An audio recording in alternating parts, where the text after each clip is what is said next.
If you're 16 to 25, the decisions that you make in the next coming years will determine your financial future. Now, me myself, I'm a student, I'm doing econ, and I'm currently investing my money that I'm making per month through my part-time jobs and whatever things I'm doing. Now, over the course of me doing this degree, I've learned a lot about finance and how you should actually be treating your money, especially when you're younger.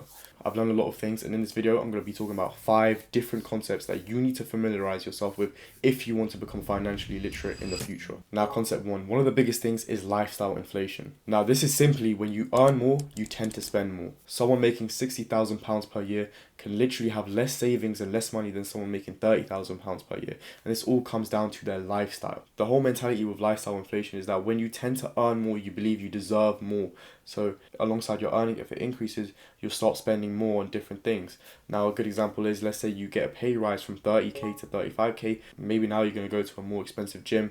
You're going to go for more dinners. You're going to buy new clothes because you feel like you deserve it as you got this pay rise.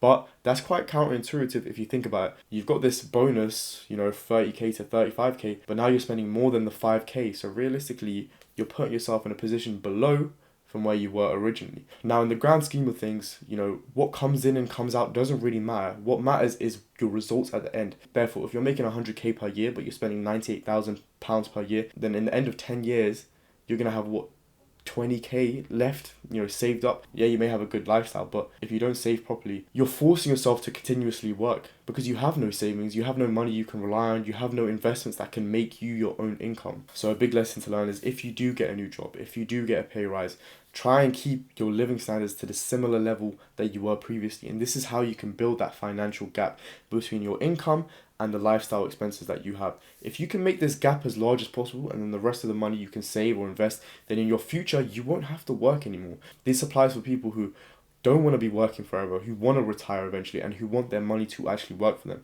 If you want to live paycheck to paycheck, if you want to make 10k a month and then spend 10k so you're basically made nothing, then you can do that. Yeah, your lifestyle will be fun, but in the future you will suffer. And at the end of the day, what differs humans from animals is literally self-control. So if you don't have the self-control to literally benefit yourself in the future, then are you even a human? Now I'm joking. But yeah, lifestyle inflation is one of the most common things that happen to literally everyone. Even I've been a victim to this. Once I started getting a job, once I've started making more money, I've then started spending more, and it's almost like, wow, I'm back at square one. What's the point of me working this job if at the end of the day I still have the same money if I didn't have a job? The worst case scenario is being busy, working hard, and then still being at a net zero, as in profits or however much money you've made. Horrendous way to live. Obviously you can do what you want, but do you realistically want to be 40 years old with 3k saved up, and you're still continuously working at 40 years old? No one wants to do that, okay, unless you really like work. Okay, now let's talk about concept 2, and that's simply saving does not equal investing. If you were to put cash into a savings account, that does not mean it's growing. In fact, it's doing the exact opposite. Okay, a lot of people don't understand how inflation works, and it's crazy to think this, but a lot of people that I speak to, especially similar my age, obviously I do econ degree, so it's kind of, you have to know about this, but they just think if they put money in their bank account, they save it, then they'll just have that same amount of money in the future. But no, that £10,000 that you have in your bank account now is not worth £10,000 in literally 1 year from now. Okay, when you just save, your money is sitting there essentially, and is in fact decreasing. Whereas if you invest the money that you make instead of saving it, then your money is essentially working for you. Your money is making a return. Now, the biggest worry about investing is, for example, if I put £10,000 and it goes down to £5,000, is this a possibility? Will this happen? And the answer is yes, it can happen. Okay, of course it can happen. Same way I can get struck by lightning 3 times, but the likelihood of that happening is very, very low, especially if you invest properly. Okay, now, with a lot of these instruments and index funds and ETFs, if you invest in them over the long run, you will be profitable. If not, then the economy is genuinely failing. Okay, so yeah, you could have a bad week, you could have a bad month, you could even have a bad year. If you do hold that money, your money will eventually start to work for you, and it will compound, which is the beauty about putting your money into investments. Concept number 3. Even I've struggled with this. This is very hard to get over. This is very hard to deal with, especially when you're young. And that's having no clear goal or no purpose or reason why. When there is no clear goal, or there's nothing to work for, or there's no purpose, then there's no reason to invest into your future. A lot of people have vague goals. They'll say, oh, I want to be rich one day. I want to have an amazing physique. I want to do this. I want to be like this. But these are not tangible goals. And I mean that because they are too abstract. You cannot feel this goal. You cannot resonate with this goal. To resonate with being rich, how can you resonate with the feeling or the prowess of being rich? You can't. Instead of building vague goals, you need to build clear, defined goals. Now, it's so easy, instead of saying, I want to be rich one day, you can literally say, I want to be investing, £500 per month, and I want to be working this job and increasing my income, and eventually I'll become a millionaire if I invest all of this and I get this return per year. That is a lot more real because you can actually see yourself doing that. You can't see yourself just becoming rich. Because how? Like, in what way? Do you know what I mean? Like, you can imagine yourself winning the lottery or something, but it's just not tangible. It's not real. You won't feel it. And building these goals will allow you to think for the future, to invest for the future, so you don't spend your money now. A lot of people live in the now, don't have clear goals, don't know what they're going to do in the future, so they don't care about the money or the time that they spend now. Little do they know, this is the most important time of your life, especially when you're young. Okay, even me, I've been very distracted in the sense, like, I've been focusing on one thing, then I'll jump and focus on another thing, and I'll jump and focus on another thing, where you should really look at your priorities. What is your priority in life, okay? And then make a clear goal around that, and you can start investing your time, your money, your mental capabilities, because when you're young, your brain works the best. Everyone knows this. You can invest all these amazing assets that you have, and you can build that to your future. Even with me, I procrastinated, I wasted a lot of time. Even with this YouTube channel, I should have started this when I was 12. Okay, genuinely, I should have started this when I was 12. Imagine when I was 12, how far along I would have been now. But yeah, obviously you get the point. Concept number 4, and that's just living for social media, social validation. Horrendous. Okay, where do we even start with this? A lot of the people that I know, and like people age mates to me, they'll spend a lot of money on things that is for external validation, like a nice car, these nice clothes or whatever. But truly, who actually cares? Who truly does care? No one does. No one cares about your car. No one cares about these clothes or whatever. A lot of people spend a lot of their time trying to be perceived as something of successful instead of becoming actually successful. And that's one of the worst things that you can do. Firstly, you're wasting your time. Secondly, you're being deceitful. Okay, do you want to be deceitful? Is it a good trait to be deceitful? No.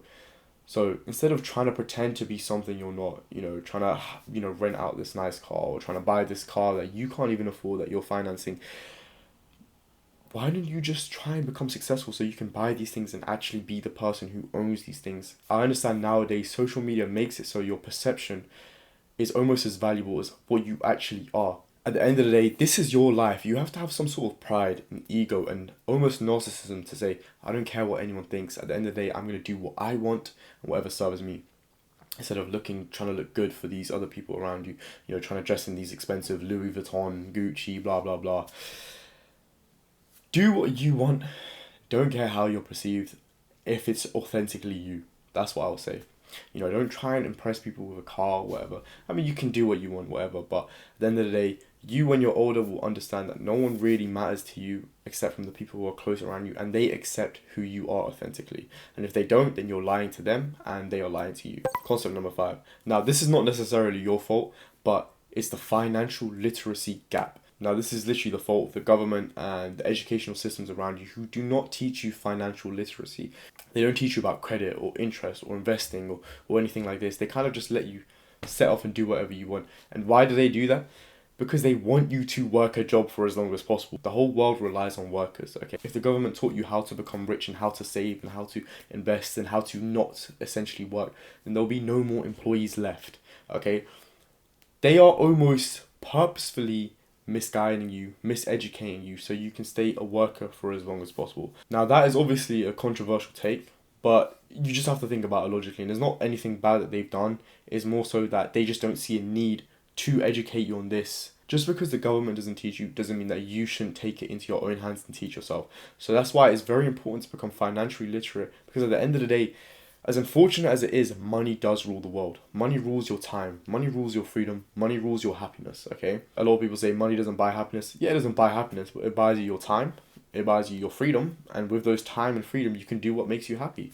So does it buy happiness? Realistically, yes, okay? And it's unfortunate to say that money truly is one of the most, if not the most powerful thing on the earth. That's why we should all strive in ways to gain as much of it as we can to then essentially buy our lives back, okay? That's the true essence and core of this channel. To educate each one of my viewers to become financially literate so you don't have to work ever again, okay? You don't have to lift a finger up if you don't want to. At the end of the day, I feel like everyone should truly do what makes them happy, and if working makes you happy, fair enough. But for a lot of people, working does not make them happy. Become more interested in finance, become more interested in money, learn how to save, learn how to become wealthy, and eventually in the future, you will never have to work again, and that will be the best thing that you can ever do for yourself. And that's why I'm making these videos, to show you that it is possible, that you can become financially literate, and you just have to do some intentional thinking. There truly is a lot of information in the world out here, and that's why I aim to share and to learn as much as possible, and to give you the mistakes that I made, so you can therefore learn from it and become better than me in a sense. So genuinely from this video, you don't have to do all 5 of these. If you just pick one of these concepts, stick to it, learn it, familiarize yourself with it, and apply that to your day-to-day life, that's such a big change. Genuinely such a big change. If you want my recommendation, do number 1. Okay, number 1 is the most important. Stop spending over your limits. But yeah, I appreciate you guys for watching to the end of the video. If you liked it, press the like button, and yeah, subscribe. Genuinely subscribe. But yeah, look at this lighting, guys. I'm upgrading. Oof. I wonder if this video looks bad, I'm gonna be so annoyed, because the video recorded before was actually so bad. Like the lighting was bad, but I'm improving, guys. That's what I'm saying. I'm improving. But yeah, see ya.